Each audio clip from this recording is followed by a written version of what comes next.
Olá pessoal, sejam bem-vindos ao canal Entre Linhas. É o momento de nós explorarmos as entrelinhas da lição da Escola Sabatina. Hoje nós vamos estudar sobre o poder do testemunho pessoal. Como funciona o testemunho pessoal, as características desses testemunhos, conforme os textos bíblicos aqui que a lição vai trazer nas pontas da linha para nós. Nós teremos aqui também algumas entrelinhas. Duas perguntas, né, Ricardo?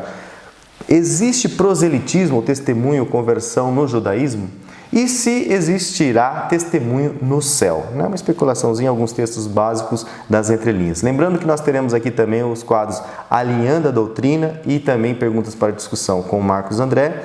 E também, claro, nós vamos apontar aqui na ponta da linha, a essência de cada dia da lição sobre esse tema do poder do testemunho pessoal. Espero que vocês curtam, que vocês compartilhem, que vocês comentem, é muito importante. Inclusive, Ricardo, eles comentaram bastante no último vídeo, isso é importante na plataforma para que o vídeo seja promovido dentro aqui desse YouTube. Ok, pessoal? Mas por enquanto, então, chama a vinheta.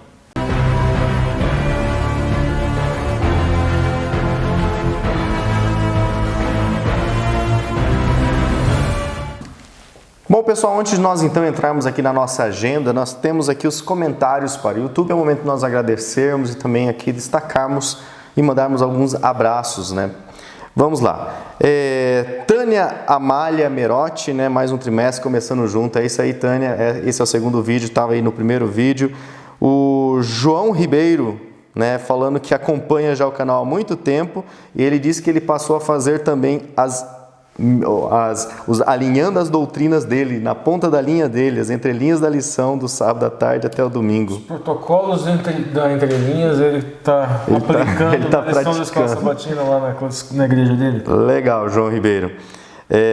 Tânia Merlin, sou professor da Escola Sabatina, assisti a vocês, ajuda demais. E já indicou isso para outros professores. Isso é importante, Tânia, sabe? Indique o canal para que outros conheçam, que quem sabe eles gostem também. O Gabriel, como sempre, com os comentários aleatórios. O nosso hater de estimação. O Marcelo Teixeira, aqui na IASD, em Curitiba, Paraná. Estou aplicando muito conteúdo adquirido aqui nos comentários feitos aqui no canal. Muito obrigado, Marcelo, lá em Curitiba. Não sei se ele é da Central de Curitiba, só fala que é lá em Curitiba mesmo. Legal, depois manda de onde que você é, Marcelo. A Elisângela Maria, lição maravilhosa, legal, vamos testemunhar, isso mesmo. Márcio Phillips, legal, ótimo trimestre para todos nós, um desejo que esses estudos sejam bons. Sandra Bittar, olá, muito bom. Saskia Câmara, sempre comentando conosco também, mais um trimestre junto, é isso aí, Saskia, Sempre já está melhor, já? Não... Já sarou, meu esposo deve estar tudo bem, esperamos que a gente vai conhecendo um pouco mais aí dos inscritos. A Nice Crespon, tenho certeza que teremos um trimestre maravilhoso, isso aí, Nice. Rosalvo Miranda, como sempre, marcando aqui o joinha. Antônio Feitosa, mande um alô para nós do Real Copagri, ou Copagri, não sei como é a pronúncia correta, em Teresina. Hoje, como vocês perceberam, o Alexandre não estava. Manda um abraço lá, pessoal de Real Copagri. Um abraço, pessoal de Teresina. E eu respondi aí, eu tô com uma saudade de tomar uma cajuína de Teresina. Olha, boa, hein, Lúcio? Se Deus quiser, passando esse tempo, vai ter oportunidades. Gabriel de novo, Denis Wilson Bizarro, Denis também sempre comentando, muito obrigado, Denis, pelo seu comentário, obrigado, irmãos, pelo estudo, boa semana. Massai Petri também, sempre presente, fui até o fim, fui até o terceiro Marcos, compartilhado, é isso aí, Massai, muito obrigado pelo carinho que você tem aqui pro canal. Edilza Nascimento também, outra parceira, curtindo e compartilhando, boa semana. Antônio de Melo, Ruth Alencar, o Ferro Modelismo acho que ele fala quem que ele não fala. Novamente, com o Ferro Modelismo de Ecast, Eu não sei se eu perdi quando você dá o seu nome. Mas manda seu nome aí para nós, valeu pelo comentário, falando aqui sobre o que o Alexandre apresentou na lição passada. Eupídio Justino, Queimados do Rio de Janeiro. Manda um abraço, pessoal. Um abraço, pessoal do Rio de Janeiro. Eupídio. O Marcos é do Rio de Janeiro. O Marcos André, é de lá. Já vocês vão ver ele aqui. O Rafael Teixeira, olá, amigos Entre Linhas, legal. João Carlos, que Deus continue abençoando a todos nós. Isso aí, João. Massai mais uma vez. Querendo participar do grupo aqui, que já você vai falar. Ilza Viana, presente. Júnior Constantino, Deus abençoe. É isso aí, ele pede um glossário depois, o Ricardo leu lá e respondeu. Andréia Souza. Eu explico para ele. É o seguinte, porque eu sempre falo do Pardês, né, gente? Pardês é um método interpretativo, podemos dizer assim, que por camadas ou dimensões. Pardês. Então, você tem o P de Pardês, é o P-chat, interpretação literal. Aí, né, o Resh, Remes, é a dimensão da uma interpretação alegórica, onde se identifica expressões idiomáticas, alegorias bíblicas. Depois nós temos a dimensão Pardes, tem o D ali, um Dalet, do Drash. Drash é a dimensão de comparação, onde nós pegamos um texto e comparamos com outro texto. Ou nós pegamos algum elemento, alguma coordenada filosófica, sociológica e buscamos a interpretação daquele texto também, sempre por comparação. Pegamos um texto, por exemplo, pegamos um texto profético e fazemos a comparação, seja com outro texto profético, por exemplo, semente de Abraão, aqui Jesus, leão de Judá, Jesus, aí pegamos as passagens e comparamos, aí percorremos todas as dimensões. E o Sod, que é a dimensão do oculto, que eu expliquei para ele que normalmente dentro do judaísmo a dimensão Sod do oculto ela é trabalhada com Kabbalah. Kabbalah entendemos que é um pouco incompatível com o do Adventismo, mas a dimensão do oculto, a interpretação dos significados ocultos, ela existe. Tanto é que o livro de Daniel ele foi selado, ou seja, oculto. Ele foi ocultado. No livro de Apocalipse tem várias coisas que foram ocultas, que foram reveladas, que deixaram de ser ocultas ao longo da história. Nós temos várias interpretações que vão nessa dimensão Sod, inclusive dos nossos patriarcas, com relação às profecias do Apocalipse, que tentam buscar o oculto no texto bíblico. Legal, então Pardês nada mais é do que um acrônimo, né? É um método interpretativo, um acróstico. E a palavra? Para vários métodos interpretativos que são agregados num só. Isso. Beleza? Então, respondido aí ao Júnior Constantino. Valeu mais uma vez, pessoal. Obrigado aí por vocês comentarem. Vamos então agora... e tem um alô para o rapaz. Deixa eu só resgatá-lo aqui antes que eu perca. Tem mais um alô que o Ricardo, inclusive, já mandou aqui. Opa! Para o Leone Góes. Pediu um abraço para Vila Aurora, distrito do Novo Mundo, Curitiba, Paraná, nosso vizinho. Então, um abraço. Abraço, Leonel, daqui, da igreja, daqui de Campo Mourão. O Lúcio, acho que estava em Maringá na época, por isso que o Lúcio não se lembra. Não se lembra, não conhece, você, acho que o Leone foi antes. Em 2011 eu vim para cá, então não sei se eu cruzei com o Leone. Não, acho que deve ter cruzado, mas eu não se lembra. Foi bem rápido.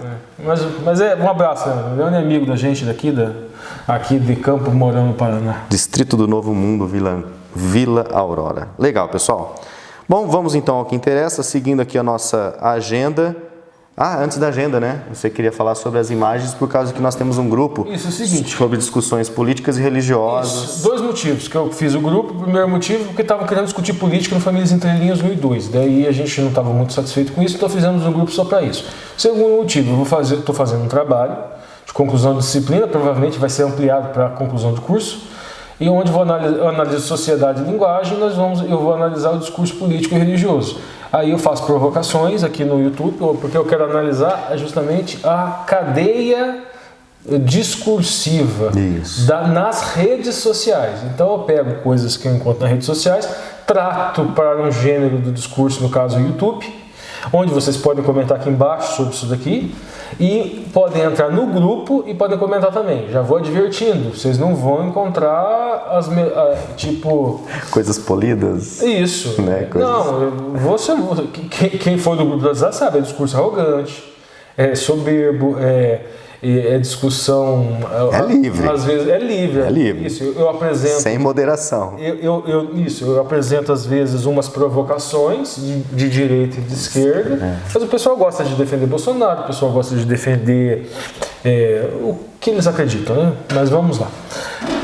Primeiro aqui, eu trouxe aqui um comentário, Gilberto Alves Leal, foi em março, dia 18 de 2018. Do ano de 2018. Lúcio, dá uma lidinha pra gente. Se você é cristão, pode discutir, contextualizar e repensar muito dos mandamentos do Velho Testamento à luz do Evangelho. Mas uma coisa que não deveria estar estar aberta a muito debate são os 10 mandamentos. Êxodo 20, 16 mostra o 9º, não dirás falso testemunho. Toda vez que você compartilha uma notícia sobre alguém, está dando um testemunho sobre uma pessoa. Não importa que não foi você que escreveu a notícia, nem que você compartilhe dizendo, será que é verdade? Como se faz na clássica fofoca. Do seu perfil só caem informações que devem ser verdades. Então veja bem, antes de ilustrar isso aqui, a lição hoje é testemunho pessoal, gente. Então é muito, não foi nem pensado isso, mas é muito a ver com o tema da lição, né? As nossas discussões políticas. Nós somos testemunhas. Cada frase que nós postamos nas nossas redes sociais é um testemunho, né? Sim.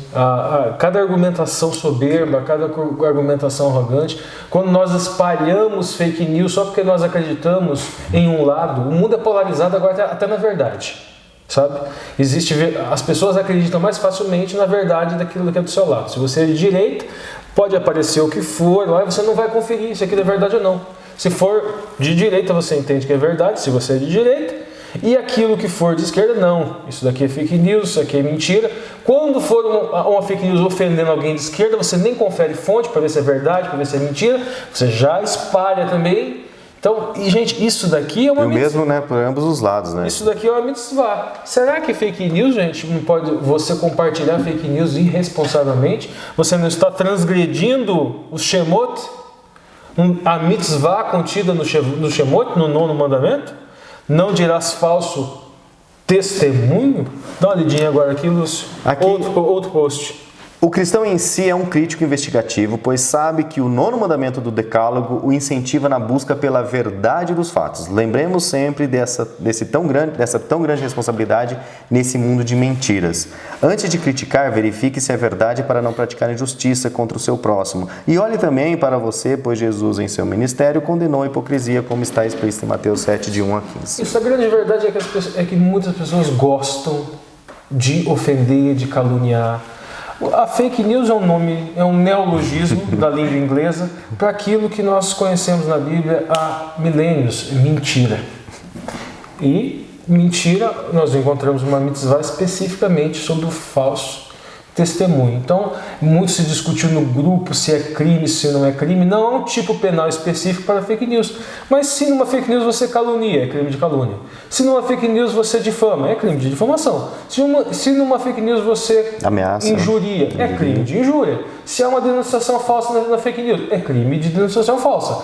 E se na fake news, na tal da fake news, há falso testemunho? É pecado, gente. É falso testemunho. Mas comentem livremente. Agora, comenta livremente que depois isso, para o meu trabalho, vai ser útil. Eu vou analisar isso daí sob o ponto de vista da linguagem, não sob o ponto de vista do conteúdo e do argumento.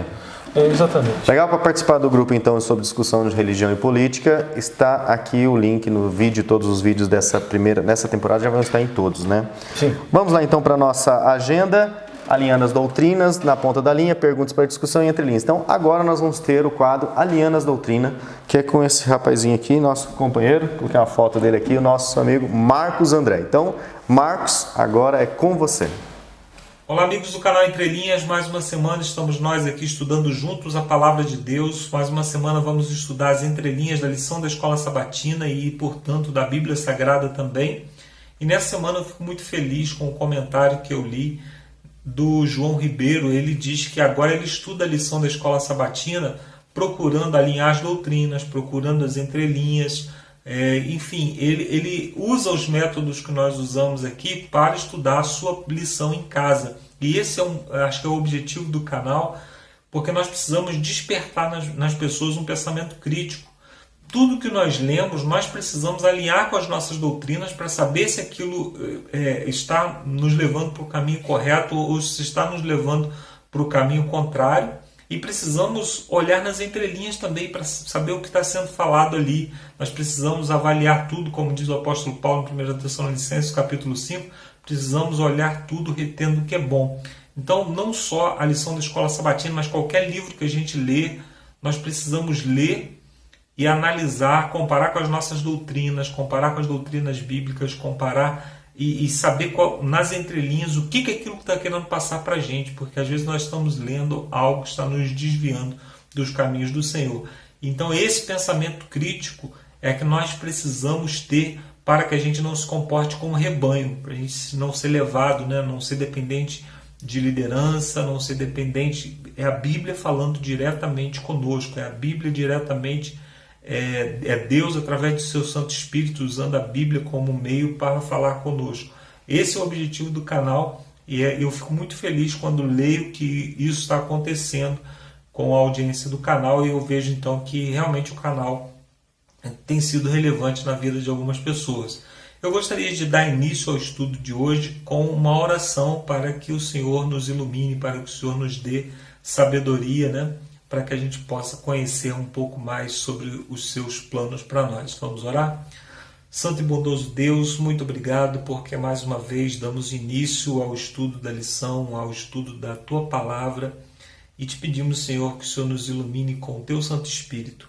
Te pedimos também perdão pelos nossos pecados, pelas nossas falhas, que o Senhor retire de nós tudo que possa nos afastar do Senhor e que tudo possamos avaliar de acordo com a Tua Palavra, que possamos ter esse pensamento crítico, esse pensamento de avaliar e de tirar as conclusões pela Tua Palavra. Até mesmo o conteúdo desse canal, Senhor, deve ser analisado pela Tua Palavra, porque nós somos falhos e podemos errar em algum momento.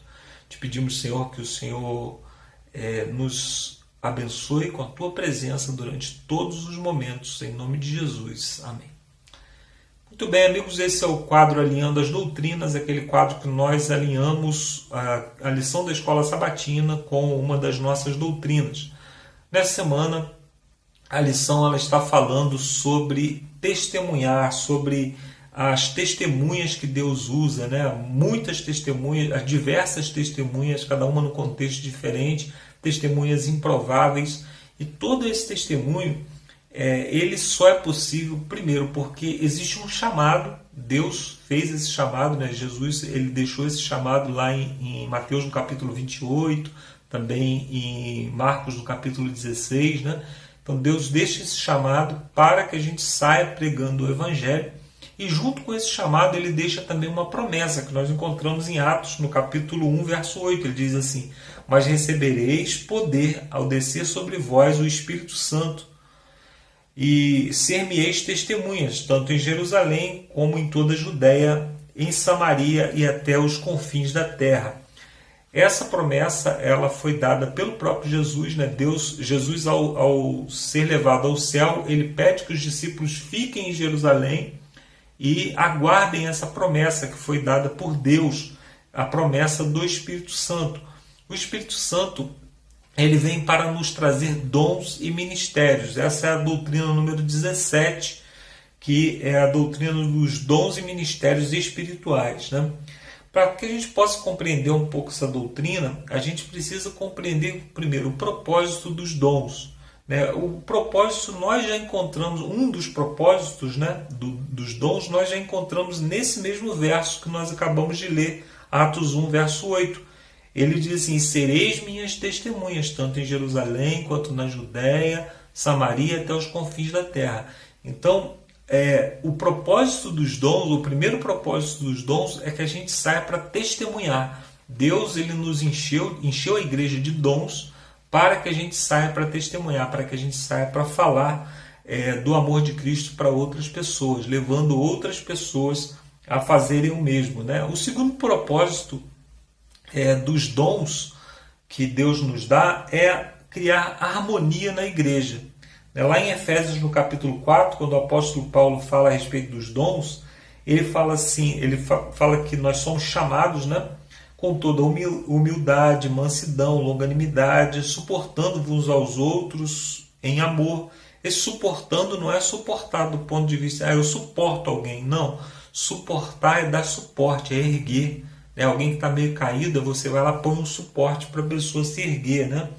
É isso que significa dar suporte. Aí ele fala, procurando guardar a unidade do Espírito pelo vínculo da paz. Então a gente vê aqui a harmonia, a paz, né? A união da igreja. Por isso diz, subindo ao alto, né? Verso 8 ele diz assim, por isso diz, subindo ao alto, levou o cativo o cativeiro e deu dons aos homens. Está falando dos dons espirituais que foram dados por Jesus, né? E ele E o próprio Deus, né, ele deu uns para apóstolos, outros para profetas, né? O Espírito Santo ele deu uns para apóstolos, outros para profetas, outros para pastores e doutores. Então todas as pessoas eles são chamados para um ministério específico, para uma obra específica, e essa obra é dada através dos dons. Todo dom, então, ele precisa trazer unidade para a igreja, precisa trazer união para a igreja. Não existe dom na igreja que seja aquele dom que racha a igreja, que divide a igreja, que causa confusão na igreja, que cresça mais um do que o outro, né? O apóstolo Paulo aqui ele faz comparação de um membro do corpo, né? Dedo, olho, mão, né? Esses membros do corpo, eles não devem se sobrepor uns aos outros, né? Ele não deve crescer mais do que o outro. Um membro que cresce em demasia, ele é, na verdade, um membro doente, né? O câncer é que faz um membro crescer, né? Causa uma displasia.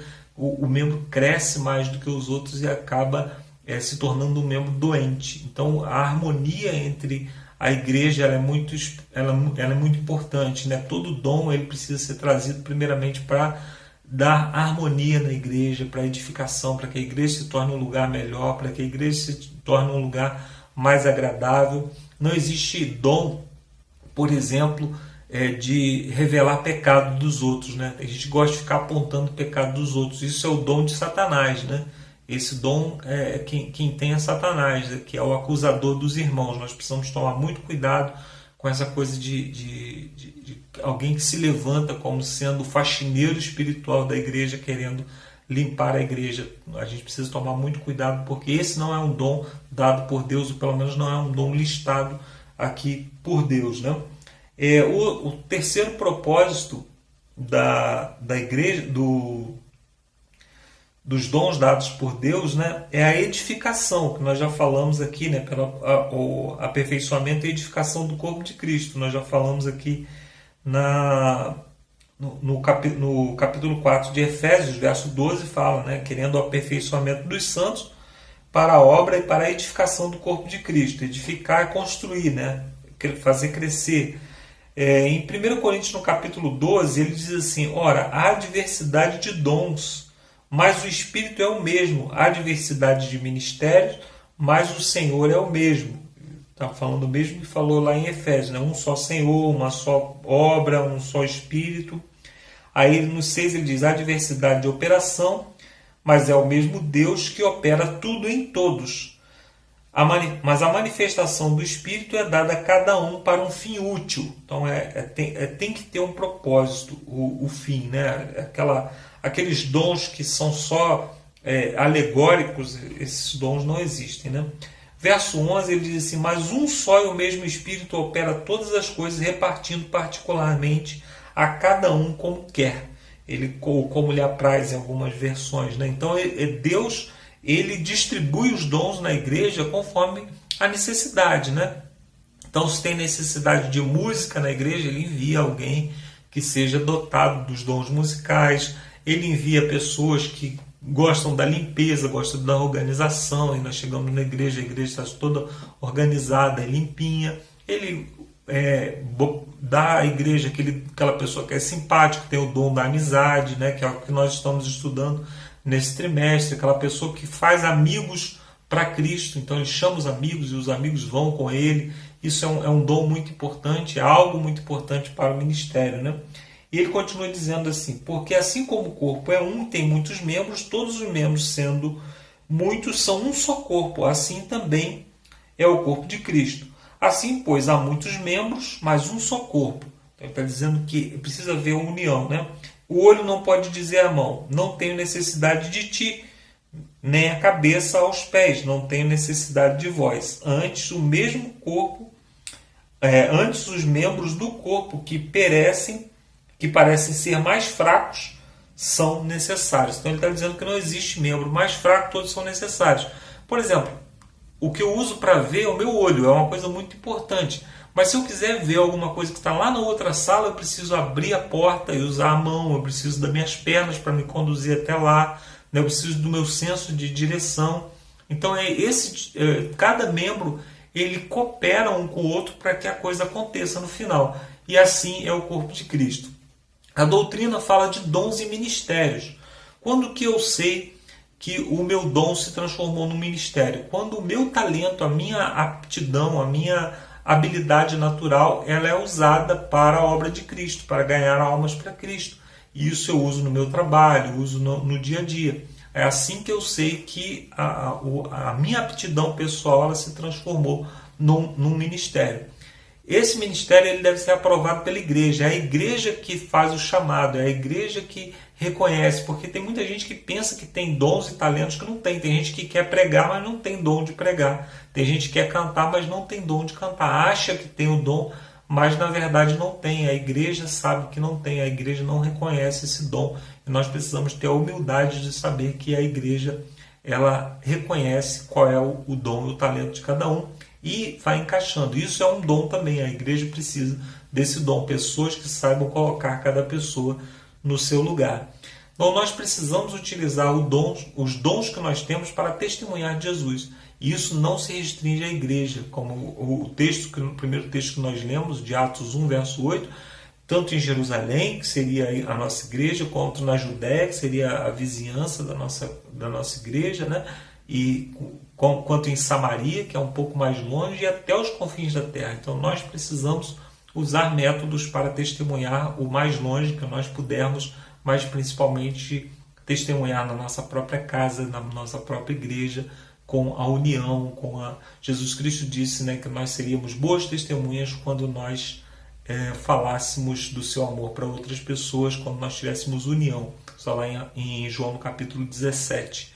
Então esse é o nosso propósito como igreja e Deus nos dotou de dons para que fizéssemos isso.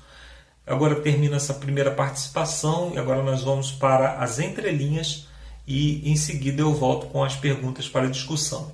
Um abraço e bom estudo a todos aí.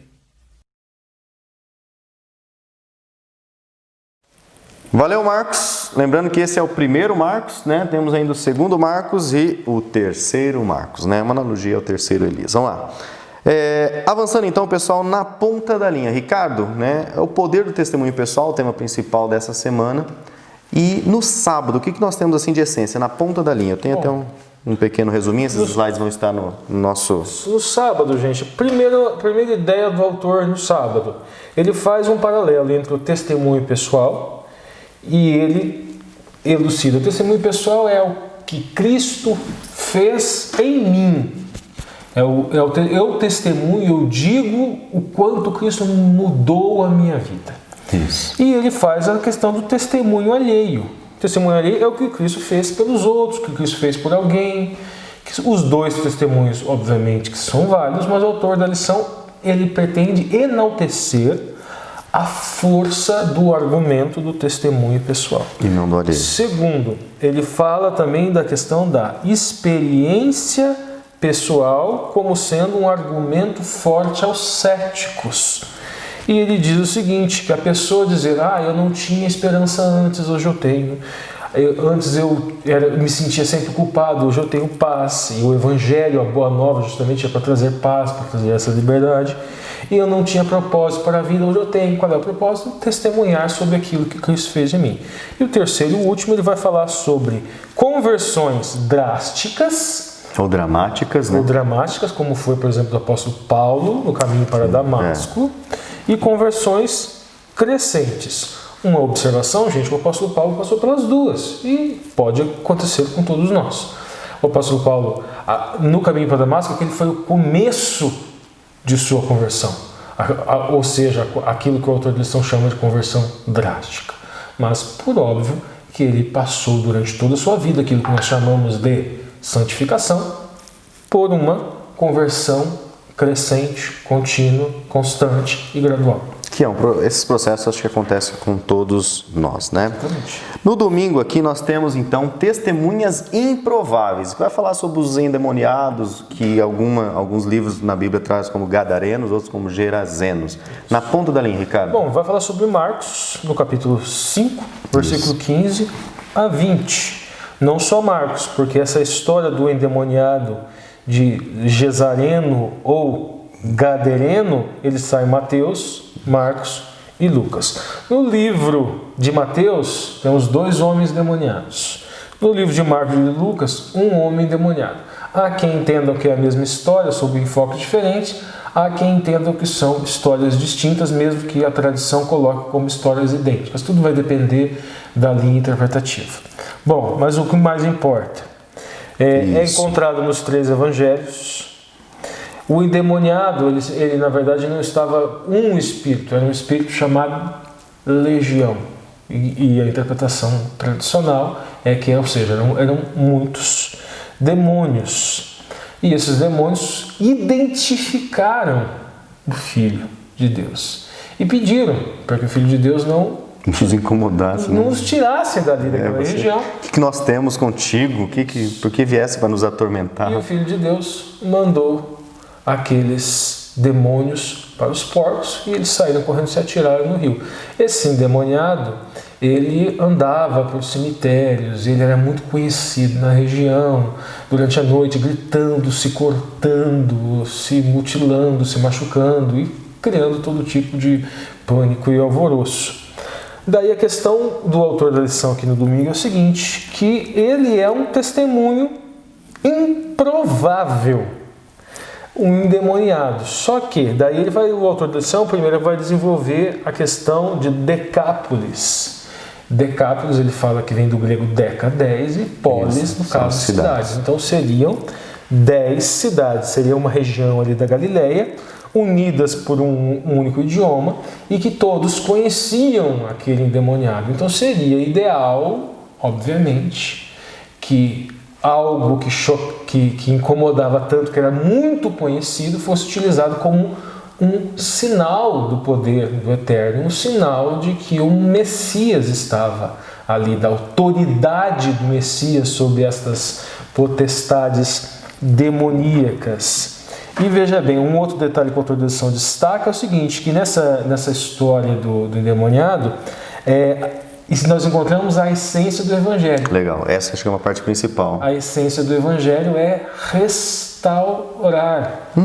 O endemoniado foi restaurado. Quando eles chegaram lá, ele já estava vestido, já estava normal. Eles viram nitidamente a diferença. E eles viram esse detalhe importante, que o Evangelho restaura. Ele modifica e restaura, dá outra aparência para a pessoa. E durante toda essa semana, né, Ricardo, a gente vai enfatizar essa questão do Evangelho como uma ferramenta de restauração e, ao mesmo tempo, a gente vai trabalhar, né, que pena que a gente não está tendo aquelas classes que dá para discutir com os alunos, né, porque alguns têm a pregação do Evangelho como sendo algo que a gente já discutiu na primeira lição, como algo meritocrática para ela, eu vou sair, eu vou pregar o Evangelho, não, você tem que se converter, né, e prega o Evangelho para as pessoas, às vezes só para demonstrar conhecimento, e isso aqui é interessante, a essência do Evangelho é restaurar. E nós vamos ver nas próximas lições Paulo falando com Agripa, qual que era o objetivo de Paulo ao falar para eles, qual é o objetivo de cada um ao pregar o Evangelho. E ainda o autor da lição aqui no domingo, ele fala que nós devemos testemunhar de como nós temos experimentado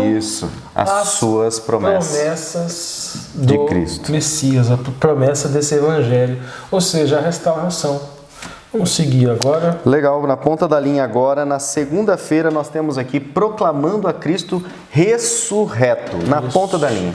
Bom, a outra lição fala das 2 Marias.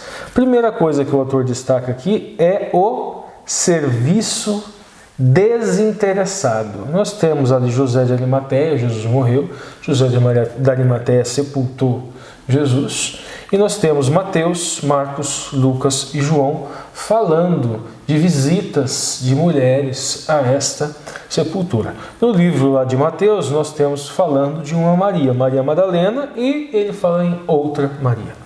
No livro de Marcos, nós temos ali Maria Madalena novamente, e fala Maria mãe de Tiago e de Salomé. Então lá no livro de Marcos nós temos 3 mulheres. No livro de Lucas, fala em várias mulheres.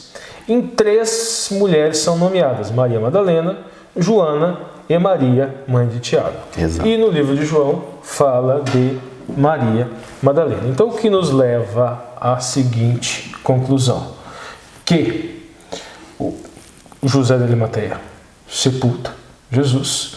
E existem mulheres que deveriam estar junto desse sepultamento.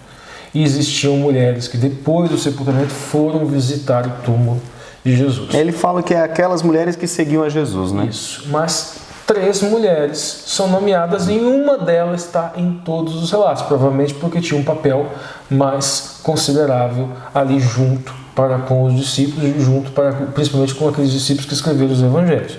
Mas uma das mulheres que era citada em todos, ela nas 3 histórias do evangelho ela se destaca, Maria Madalena. E por que é que ela se destaca? Veja bem, gente. Primeira coisa, Maria Madalena aparece nas 4 relações, mas várias mulheres já receberam um testemunho de que Jesus não estava ali, que tinha ressuscitado, do anjo. Mas o que elas fizeram? Ficaram com medo, temerosas. Ficaram com medo e não anunciaram nada. Isso a gente vê no livro de Marcos. Isso. Agora, o próprio Yeshua HaMashiach, ou seja, Jesus o Messias, vem e fala com Maria Madalena e ela anuncia para os discípulos. Que também... Só que eles não acreditam em Maria Madalena. Um detalhe interessante aqui é a questão do testemunho, gente. Lembre-se que Edá é testemunho. Edá é comunidade, congregação, Edá é igreja, mas é testemunho de mulher. É aquilo que nós falamos na lição da semana passada. É um link interessante que vocês podem também aproveitar, nós não vamos repetir aqui em função do tempo. Deem uma olhada no vídeo da semana passada, o vídeo não está mais tão longo quanto antes. Então vocês podem ver, inclusive a entrelinha não deve passar de 20 minutos. É bem rapidinho mesmo. É bem rapidinho. Uma de 8, uma de 12, 10. Isso, então vocês podem dar, não passa de 20, né? 12 minutos, pode dar uma olhadinha, 12 minutos lá, rapidinho, que pode agregar a lição dessa semana. Então, o detalhe, gente, as duas mulheres, elas ficaram felizes. Deixa eu só aproveitar, abrir um parênteses aqui, não perca o raciocínio não. Porque é possível para vocês fazerem comentários, pessoal, já denotando, por exemplo, alguns tópicos do vídeo que você achou interessante, né? Infelizmente, por causa do nosso tempo aqui, está bem corrido, apesar do Covid, dessa quarentena, mas o trabalho está dobrado muitas vezes, né? Então, se você quiser comentar, fala assim, olha, aqui começou não sei o que, a entrelinha. É só digitar lá o minuto, 2 pontos e o segundo, tá? Que o YouTube já vai entender que se o cara clicar lá, ele já vai para aquela fase. E aí a gente pode dar um pin no seu comentário e deixar seu comentário promovido no início do vídeo, tá? Então quem quiser comentar as partes do vídeo que achar interessante, pode colocar lá os tempos no vídeo, já vai estar ajudando a família Entre Linhas, justamente porque o Ricardo acabou de referenciar uma Entre Linhas do vídeo passado, ele vai ter que meio que procurar lá. Se tivesse um comentário desse, ele já clicaria, já acharia Entre Linhas lá. Beleza, pessoal? Só continua, Ricardo. Então veja bem, tanto Maria Madalena quanto as outras mulheres, aquelas que não falaram, ambas ficaram felizes. As mulheres ficaram felizes, mas elas tiveram medo e não saíram para testemunhar. Maria Madalena ficou feliz, não teve medo de ser para testemunhar. Os discípulos não acreditaram no testemunho da mulher. Tem até um vídeo do Rodrigo Silva falando que o testemunho de mulher não tinha o mesmo peso na sociedade, né? O mesmo peso, a mesma força dentro da sociedade. Vocês podem procurar ali na internet, se vocês quiserem agregar também, digita lá o Rodrigo Silva, testemunho, deve aparecer. Certo. Só daí para pontuar então, né? Nós colocamos na ponta da linha aqui, né? Não espere que seu testemunho seja aceito por todos, né? Porque não são. Na terça-feira, Ricardo, o texto diz sobre vidas transformadas fazem a diferença. Na ponta da linha de terça-feira. Bom, primeiro a gente tem a história, né, de Pedro e João. Eles foram presos, eles curaram um homem, foram presos, mas eles estavam pregando, 5.000 pessoas se converteram, as autoridades ali, Anás, Caifás, João e Alexandre, eles chamaram os dois para uma audiência e perguntaram para os dois sobre de quem era o poder e em nome de quem que eles estavam pregando. Eles falaram que a autoridade era do povo e era em nome de Jesus que eles curavam e faziam aqueles sinais, aqueles prodígios. Olha aí, gente, o paralelo de novo. Peshat, dimensão literal. O remês alegórico. O apóstolo Paulo fala que ele entra nessa dimensão remês e fala que Cristo é a pedra que eles rejeitaram. Para a construção do Mishkan HaKodesh, do Mishkan Kodesh com seu santuário de santidade, o tabernáculo, a pedra que foi rejeitada na construção do templo. Ele faz o que aí, gente? Ele faz uma alegoria, ou seja, remes. E para o Drash, daqui a pouco ele vai começar a citar. Foi o que Moisés, eu estou pregando só o que Moisés. Exatamente. Né? Então ele está falando coisas. E ele já está no Sod falando que Yeshua é o Messias. Isso, ou seja, aquelas profecias que no Velho Testamento era oculto, porque o Messias ainda não havia aparecido, agora foi revelado. E eles estavam justamente revelando o culto. Tem todo o paralelo aí. É muito legal no discurso de Paulo lá no Sinédrio. Mas aí que tá. Daí essas autoridades elas falam, o que faremos? Porque o sinal, ou seja, a cura, ela é notória. Não tem como rejeitar. Então olha o testemunho, gente. Eles reconheceram. Mas esse testemunho deles, de reconhecer o sinal, qual a diferença dos testemunhos de Pedro e João? Não gerou mudança. E daí eles continuaram ameaçando eles para testemunhar, eles disseram não pararemos, ameaçaram de novo e finalmente soltaram. Vamos lá, agora as ideias. O autor da lição, a primeira ideia, ele fala de 3.000 batizados no Pentecoste, que aquela igreja, ela começava e as conversões elas vinham acontecendo aos milhares. Semanas depois, milhares novamente. O autor da lição segue no raciocínio dizendo o quê? Dizendo novamente aquele testemunho que gera mudança. Então, terça-feira, a questão do a base do raciocínio da autor da lição é testemunho que gera mudança de vida. Nós temos Pedro, que era um pescador, foi transformado. Nós temos os filhos do trovão, né, os irmãos Bonerges, Tiago e João, transformados. Nós temos o cético Tomé, transformados, e o autor da lição ainda cita um comentário de Ellen White, fala que a verdade ela é transformadora, e a verdade transformadora não deve ser escondida. E por último, ele cita aquilo que nós já adiantamos, que as autoridades viram o sinal, não se modificaram, e no caso Pedro e João, eles não recuaram frente à correção. Ou seja, há uma diferença aí.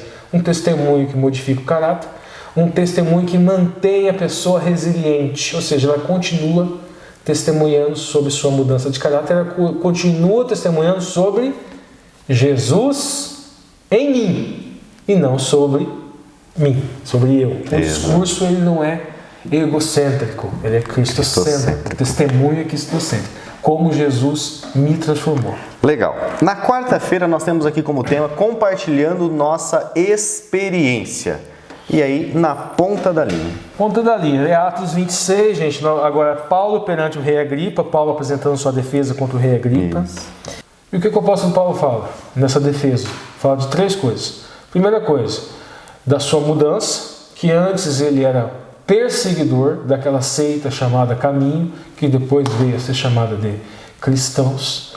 Ele fala também da sua conversão, ou seja, do início da sua conversão no caminho para Damasco, onde ele escuta a frase: Saulo, Saulo, por que me persegues? Ou seja, quem persegue, ele perseguiu os cristãos, mas é como se estivesse perseguindo o próprio. Tudo que fizeres a um desses pequeninos, a mim o fizeste. Perfeito. O bem ou o mal. E por último, gente, ele falava de uma promessa de ressurreição dos mortos. Ele faz esse testemunho, ele anuncia esse testemunho durante a audiência. Festo fala que ele está louco. Ele cita os profetas. E o rei Agripa fala que por pouco não me persuadiste a ser cristão. Aí Berenice, Agripa e Festo falam: olha, se ele não tivesse apelado para César, nós deveríamos soltá-lo, mas ele apelou para César, então aí foi para outra instância. Então veja bem, gente, o autor da lição fala basicamente 5 coisas. Primeira coisa, Paulo testemunha sobre o tempo que ele era perseguidor e passou a ser perseguidor de Jesus e passou a ser testemunha de Jesus. Promessa de ressurreição dos mortos. Daí, segundo o autor da lição, vai falar sobre o quê? Testemunhar sobre a nossa experiência dinâmica, ou seja, as coisas que Cristo fez e fará. Fez em mim e fará. coisas que já viste e coisas que aparecerei ainda. Foi isso que ele falou para Paulo na estrada de Damasco. Então, essa experiência dinâmica é o seguinte: eu testemunho aquilo que eu vivi, aquilo que eu já vi, o quanto eu me modifiquei. E ao longo da vida eu vou vendo, vivendo, experimentando outras coisas e vou testemunhando delas também. 3. Agora o autor da lição vai falar sobre justamente aquilo. O testemunho é Jesus em nós. Nossa, a gente adiantou isso na outra ponta da linha, que os temas são... Porque na verdade o tema vai se repetindo. Aí o quarto ele fala de João, 1 João 1, do versículo 1 ao versículo 3, para fazer uma comparação com Gálatas 2:20. Nós temos em 1 João o quê? Temos visto, tocado, falado, ouvido. Então, ou seja, o testemunho é daquilo que a gente vê, daquilo que ele ouve. E tudo isso tenho dito a vocês, passado a vocês. Ou seja, o que os discípulos experienciaram, viram, ouviram do próprio Yeshua, eles estavam transmitindo. Agora, em Gálatas, é diferente. Gálatas 2:20. Cristo vive em mim. Não mais eu vivo, mas... Não é o que eu vi, não é o que eu ouvi que eu estou falando. Eu estou falando que ele mudou em mim. Agora, 5. Fala um acréscimozinho, experiência diária. Testemunho enquanto experiência diária e contínua. Legal, pessoal. Agora, na ponta da linha ainda, quinta-feira, o poder de um testemunho pessoal, né, que é o título da semana. Na ponta da linha, Ricardo. Continua falando de Paulo e Agripa. Primeira ideia é o seguinte: mesmo perseguido, sofrido, tudo aquilo que ele passou nas 3 viagens de Paulo, ele foi apedrejado, ele foi perseguido, ele ia lá e testemunhava, ele fazia a primeira viagem, gente. Quando ele estava no comecinho da segunda, ele ficava sabendo que o pessoal já esqueceu de tudo lá na igreja X, lá, e mandava uma carta para o pessoal, onde ele tinha acabado de passar e dado o testemunho. Apesar de tudo isso, o testemunho dele não era um testemunho de desânimo. Não, Deus é bom. O testemunho dele era que Deus é bom. Aí o autor da lição faz um contraste entre Agripa, que quase se converteu, e o modo cínico e cético de Agripa, e Paulo e o seu jeito de com fé, mantendo fé, bondoso com o falar para com Agripa. Vocês vão ver no grupo, gente, no grupo, vocês vão admitir, entra lá, vocês vão ver vários Agripas.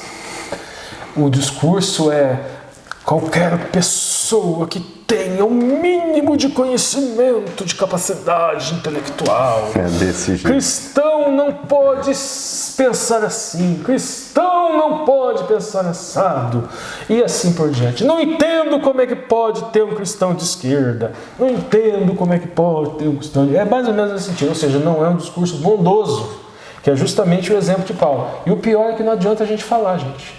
Não adianta a gente falar que espalhar fake news é descumprir o novo mandamento. Não adianta a gente falar que o discurso tem que ser bondoso, tem que ser afetuoso. Não adianta. Subvertem tudo. Incrível. Pega apenas o pedaço que lhe convém e aplica só para o próximo e nunca para si. E pior, né? As pessoas, elas se agridem, né? Se agridem. Um vira coxinha, outro virou gado. Mas não é só se agridem, porque na verdade elas gostam de agredir, mas ao mesmo tempo massageando o próprio ego. Sim, o próprio ego. A própria vaidade. Porque querendo dizer, eu sou... somente uma anta acredita nisso. Quer dizer que... Como eu não sou...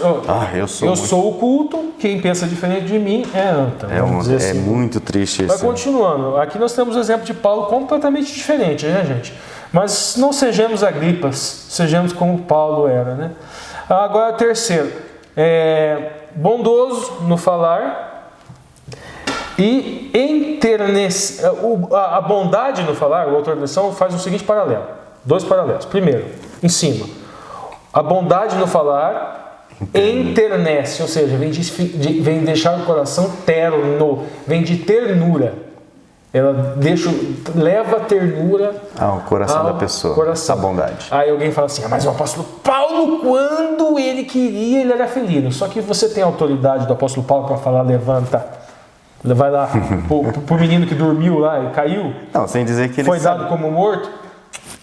Se você tiver essa autoridade, gente, se você tiver o senso do apóstolo Paulo de saber que aquela pessoa cruzou a linha da porta da graça para entregar para ela para Satanás já. isso, entregar para Satanás, se você tivesse senso essa capacidade, e depois de você não ser responsabilizado por Deus por estar atrapalhando a salvação de alguém, sinta-se à vontade, só que a responsabilidade é grande, é muito grande. Vamos lá, e não se esqueça, tudo que fizeres a um desses meus pequeninos, a mim o fizeste. A mim o fizeste. Né? Agora continuando, gente. Aspereza no falar endurece o coração. Legal, pessoal. Seguindo a nossa agenda aqui, perguntas para discussão com esse rapazinho aqui. Inclusive, ele já acabou de mandar o WhatsApp aqui, que já está tudo gravadinho, já está perfeito. É isso aí, Marcos. Valeu. Então agora, segundo Marcos, é com você. Olá, amigos. Chegamos à parte de sexta-feira, aquela parte que traz um resumo da lição e também algumas perguntas para que a gente possa pensar a respeito da lição da semana. No resumo diz assim: a essência da vida cristã é um relacionamento tão pleno com Jesus a ponto de desejarmos compartilhá-lo.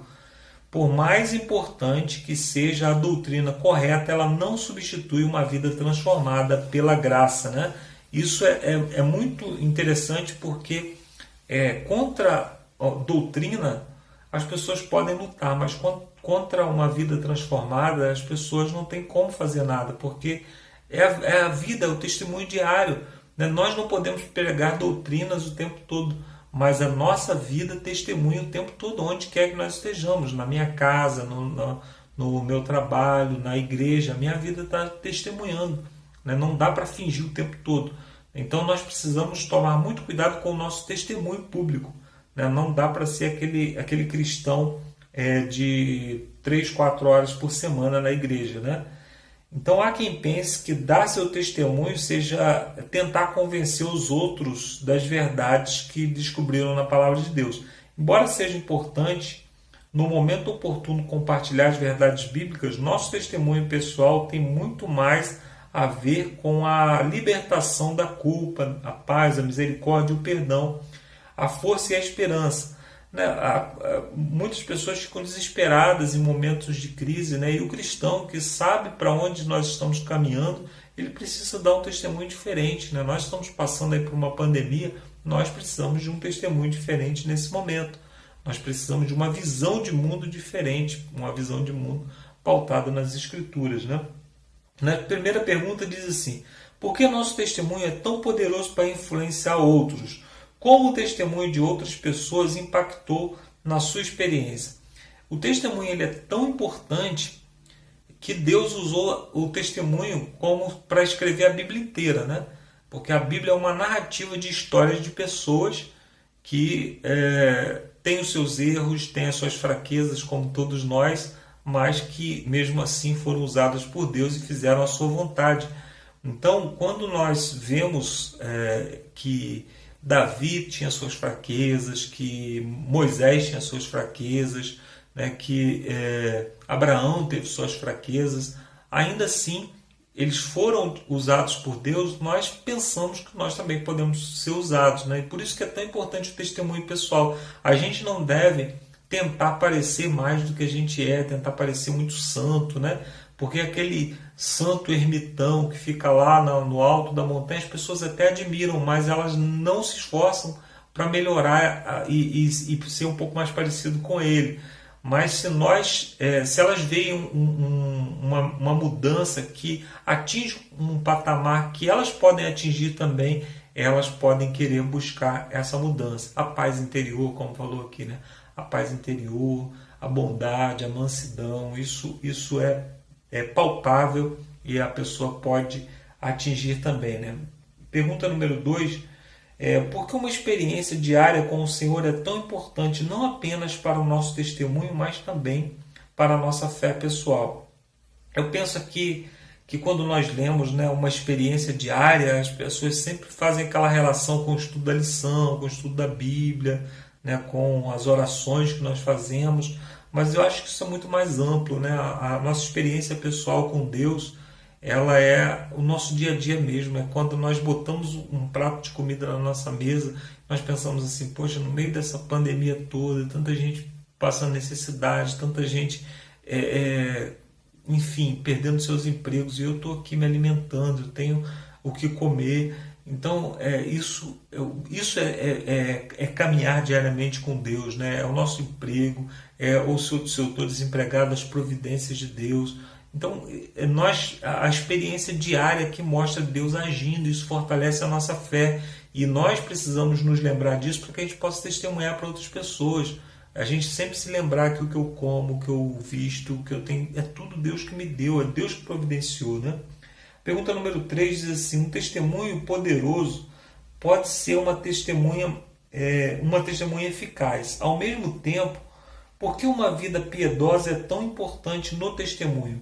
Né? Se nós temos o testemunho, né, mas a nossa vida não está de acordo com aquilo que nós estamos falando, o testemunho verbal, né, mas a nossa vida ela não está de acordo com aquilo que nós estamos falando, perde poder, né? Não há poder nas palavras.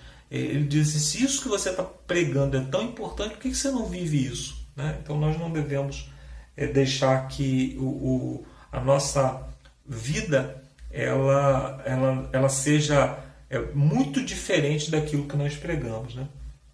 4. Compartilhe o seu testemunho pessoal com a classe. Lembre-se de compartilhar o que Cristo fez em sua vida e o que ele significa para você. Que diferença Jesus fez. Então, isso aqui é um testemunho pessoal, né? Cada um de nós pode deixar aqui, né, como que você conheceu Jesus, como que Jesus modificou a sua vida.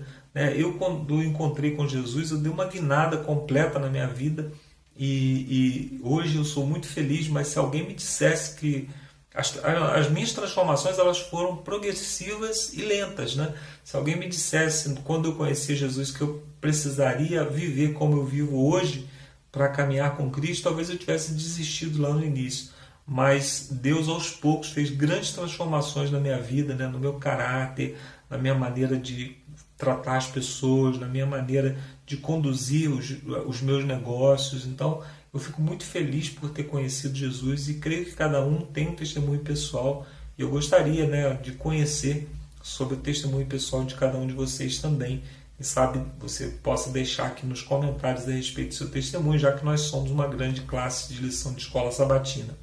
Termino aqui essa participação e agora nós vamos entrar nas entrelinhas e eu volto no final para fazermos uma oração. Eu aguardo você e quero orar junto com você lá no final.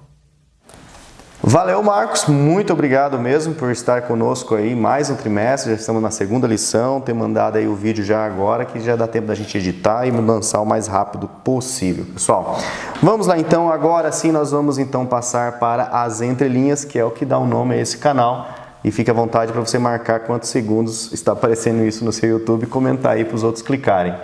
Existe proselitismo no judaísmo? Já que nós estamos falando sobre testemunhar, testemunho pessoal, a pergunta é como que os judeus então encaram esse testemunho? Eles saem pregando, querem converter o mundo, ou seja, existe proselitismo no judaísmo?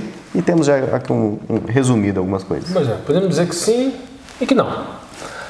Por exemplo, o Talmud fala o seguinte, que porque sim e não, você já vai entender quando eu explicar a praxe do Talmud. O Talmud fala assim: se a pessoa procurar para se converter ao judaísmo uma vez, o que o judeu fala? Não. 2 vezes. Não é possível você se converter ao judaísmo. Não. 3ª vez, vamos ver o que a gente faz por você. É mais ou menos assim. Ou seja, depende da insistência. 3 vezes. Se não perguntar 3 vezes, para saber qual é a real e por que a real intenção da pessoa, motivação, querer. Mas aí que tá, gente. O que acontece? Giur. De dicionário, você pode dizer que é proselitismo, conversão, apostasia ou a condição do estrangeiro. Alguns dizem, vamos dizer assim, que o proselitismo, que é na verdade você ir e buscar conversos, ele é proibido. Mas propriamente a conversão, não. Então o judeu geralmente ele não pratica o proselitismo. Ele não vai testemunhar. E nós vamos explicar mais ou menos o porquê. Primeiro motivo do porquê. Para eles, judeu é étnico. Israel é étnico. Então vamos dizer assim, o judeu é quem nasceu de mãe judia. Quem tem sangue judeu. Quem tem sangue judeu. Pronto. E acabou. Agora, nós trabalhamos com alegorias, por exemplo, que Israel foi por quê? Nós temos lá Jacó, teve Emuná, se prendeu e disse: não te solto enquanto não me abençoares. A partir daí ele se tornou Israel. Então uma coisa é ser descendente de Jacó, outra coisa é ser descendente de Israel. Judeu não pensa assim. Judeu pensa que é sangue. Judeu é sangue. Então, mas tem muitos adventistas ainda, poucos, não todos, mas que defendem uma coisa parecida, que o judeu étnico vai ter um papel. Tem alguns livros sobre isso. Particularmente eu não Posso abrir um parênteses aí? Tem judeus, tem adventista também que acha que o próprio adventista que tem sangue adventista, né, já são mais diferentes dentro Não dele. só isso, gente, é que às vezes a gente também tem uma coisa assim, tem os dois lados. Primeiro, de você ver o judeu como sendo um inimigo, daí tudo que é parecido com o judaísmo você já rejeita, fica com o pé atrás, e o outro lado de você querer ser muito judeu. Gente, se você fala que você guarda o sábado para certos segmentos do judaísmo, ele acha aquilo blasfemo. E você já vai entender o porquê disso também. Seguindo o raciocínio. Legal. Seguindo o raciocínio. Então, o primeiro destaque que eu coloquei aqui, né? O judaísmo proíbe o proselitismo. De certa forma, sim. Desestimula com bastante. veemência. Mas eu vou falar aqui, porque dentro do judaísmo existem grupos que nós podemos dividir em 3 ou 4, e dentro desses grupos ainda tem subgrupos, tá? Então não vamos trazer tudo, porque senão não dá tempo. O primeiro grupo seriam os ortodoxos. Todas as conversões passam por um tevla, um batismo, circuncisão e estudo. Estudo que pode durar mais ou menos de 1 a 2 anos, a depender da dedicação de quem vai fazer o estudo. E para depois ele ser Giur. Ele vai se tornar um Guer. Seguindo. A conversão ortodoxa tem que passar pelo tribunal rabínico, Beit Din. A conversão, daí, os conservadores, nós temos o ortodoxo, vamos dizer aqui, eles seguem tudo ao pé da letra. Até a gente leu que eles exigem até viagens, né, para Jerusalém, para os Estados Unidos. Aquele pessoal que usa aquela base, aqui ele não corta essa parte do cabelo, usa aquele chapéuzão, coisa e tal. Ortodoxo. Isso, são os ortodoxos. Aí tem o conservador. O conservador é um judeu que você vai olhar, ele não vai usar aquela roupa preta, aquela barbona, não vai usar aquela barbona igual a minha. Não tá igual ainda, não. Tá a caminho dele. Tá a caminho, ele não vai usar, né? Ele vai usar roupas normais, ele relativiza alguns trechos, ele não interpreta aquilo como sendo ainda válido nos dias de hoje.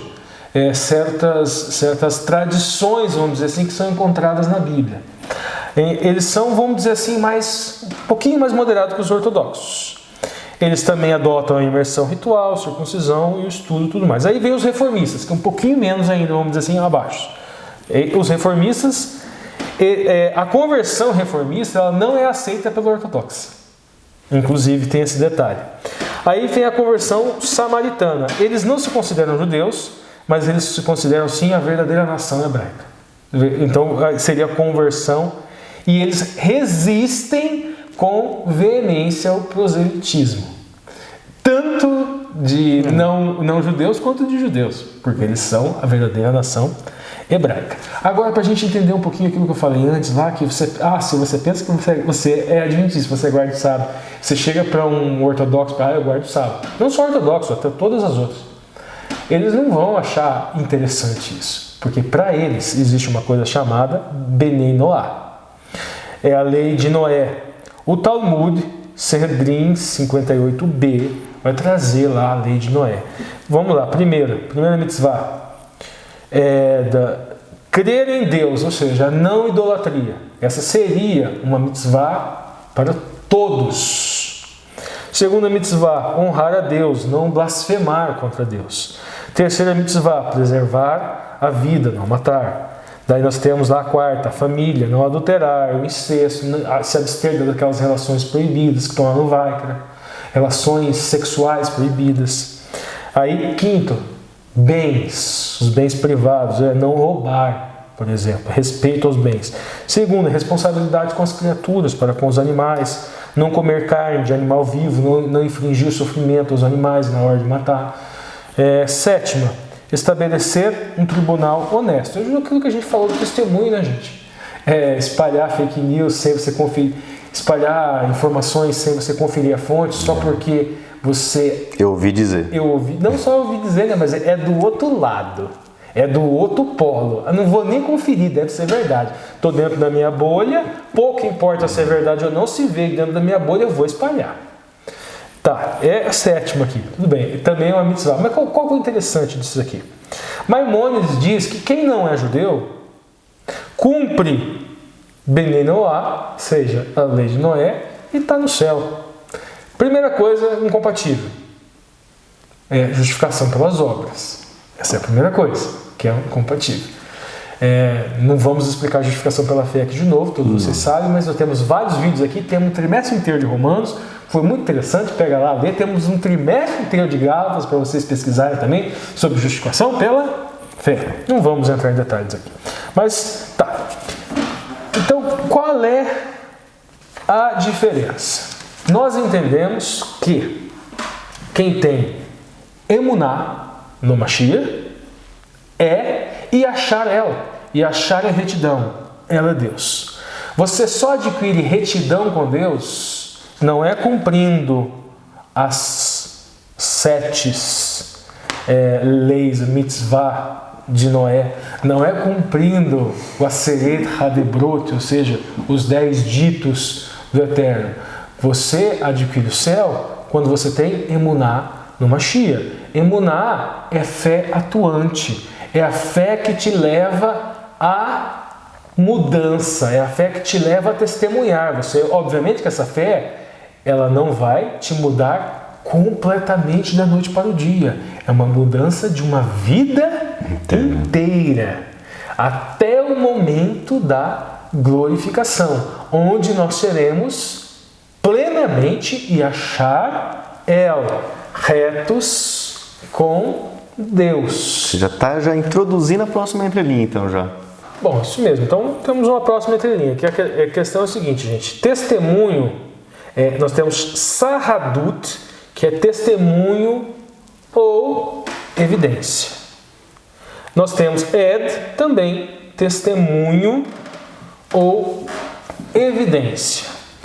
Quais seriam essas evidências para a nossa conversão?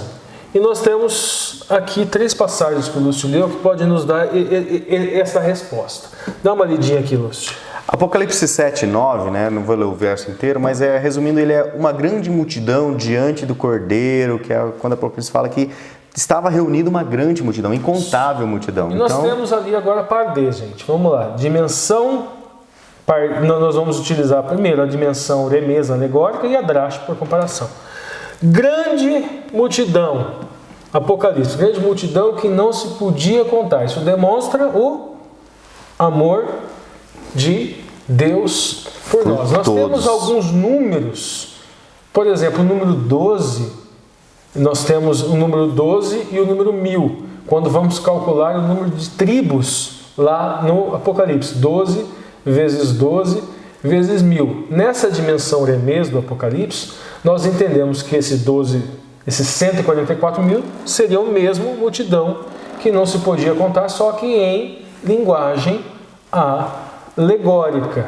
Ou seja, o amor de Deus, ele salva e achar ela. Aquela multidão que não se podia contar, que alcançou retidão com Deus através da emuná, fé atuante, testemunho, no Cordeiro, no Mashiach. Agora a próxima aqui. Junto com a chave, né? Lembrando que a chave do tema de hoje é sobre assim, qual é o papel do evangelho, do testemunho? Restaurar. Então já começa a ver assim, haverá testemunho no céu? Efésios 3, 18 e 19, né? É aquela passagem onde dirão que os santos, né, compreenderão a largura, o comprimento, a altura e a profundidade do amor de Cristo. Um outro detalhe também que a gente pode associar aqui, gente, é a questão de altura. Por exemplo, as medidas da cidade. As medidas da cidade estão também na questão do múltiplo de 12. E não significa, e muita gente faz cálculo para ver quantas pessoas cabem, né? Para ver quantos cômodos vai ter a casinha dele no céu. Exatamente, quanto espaço vai ter. Né? E na verdade entendemos que aquilo também é linguagem alegórica para dizer que a Nova Jerusalém cabe 12 vezes 12 vezes 1000. Yasharel, cabe todas aquelas pessoas que alcançarem retidão com Deus, Yasharel, Israel, através da emuná no Mashiach, através da emuná no Messias. E o exercício da emuná, que é sempre fé atuante, é o testemunho. E lembramos que na lição de hoje nós falamos o quê? Testemunho, ele é pessoal, é um testemunho que gera mudança Exato. e não só uma mudança interna, como a exposição, a exteriorização dessa mudança. Do que Cristo fez por mim, né? Você quer porque quer, até o autor fala. Então veja bem, como compreender a largura? Podemos dizer, a largura da cidade. A largura, o comprimento, a altura, a profundidade. Ela abarca a todos. Todos, é imensurável. Seja você de direita, seja você de esquerda. E sobre aqui, né, então já que haverá esse testemunho no céu, Apocalipse 22:3, né, vai falar sobre os seus servos o servirão. Então, vamos lá, gente. No céu, não vai haver um apagar de memórias. Não, Ellen White inclusive comenta, né, ou seja, que nosso caráter não vai ser transformado junto ao corpo. Nosso caráter vai ser passado. Haverá glorificação, nós não teremos mais aquele conflito entre a Torá da mente, aquele conflito constante antes da glorificação, até a glorificação, né? Depois da glorificação não vai ter mais. A Torá da mente faz um conflito com a Torá da carne, e aí é preciso que a Torá do Espírito venha resolver esse conflito, colocando a mitzvah no nosso coração. Isso é um processo contínuo, até a glorificação. Nós não teremos mais essa natureza, o Yetzer Hará será retirado, esse elemento não haverá mais. Então aquela luta, aquela tentação, de mim. Aquela tentação da carne do Yetzer Hará, depois da glorificação, não existe mais. Mas não apaga a nossa memória. Isso. Ou seja, nós continuaremos, inclusive o milênio haverá testemunho constante. Os livros, o que consta nesses livros? Testemunhos. Pessoal. Testemunhos. E depois do milênio, e aí a doutrina adventista tem uma característica que é singular, né?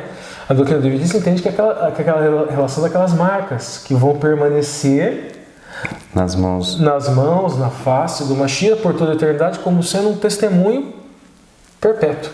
Nós vimos hoje a questão do sinal, o sinal de cura, que muitos viram e se converteram.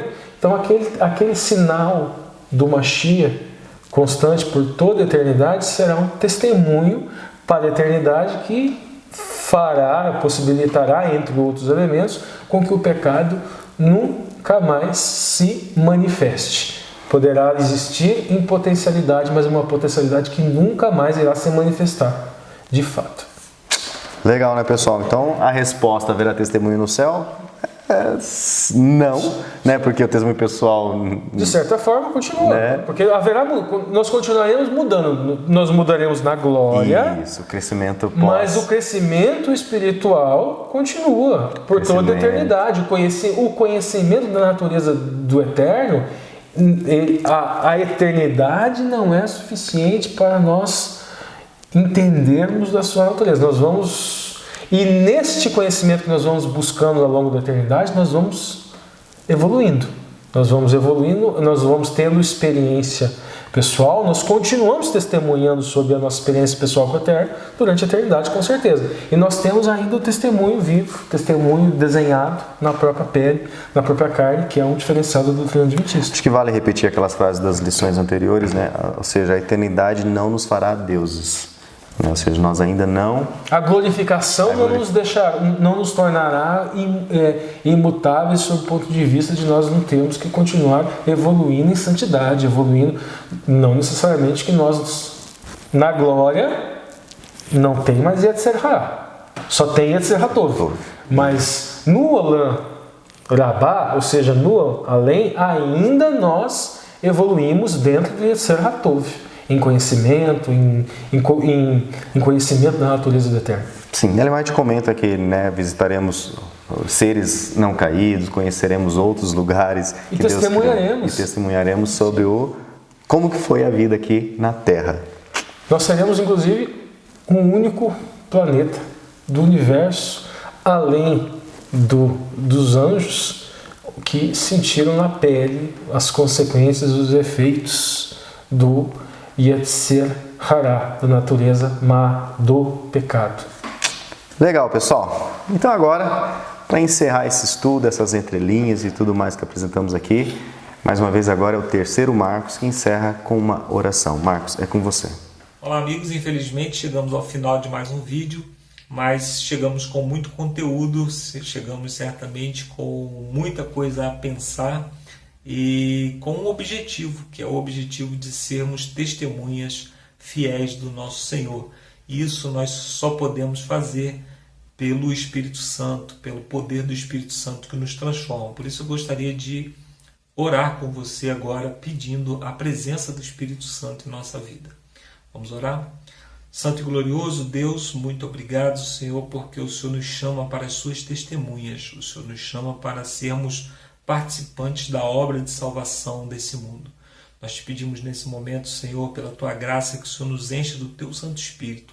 A tua palavra nos diz que todo aquele que pedir o Espírito Santo lhe será concedido. E é isso que nós estamos pedindo nesse momento, Senhor. Nós estamos te pedindo que o Senhor nos encha do teu Espírito para que possamos ser testemunhas fiéis e iluminar a vida de outras pessoas com a tua luz, para conduzirmos pessoas para o teu reino.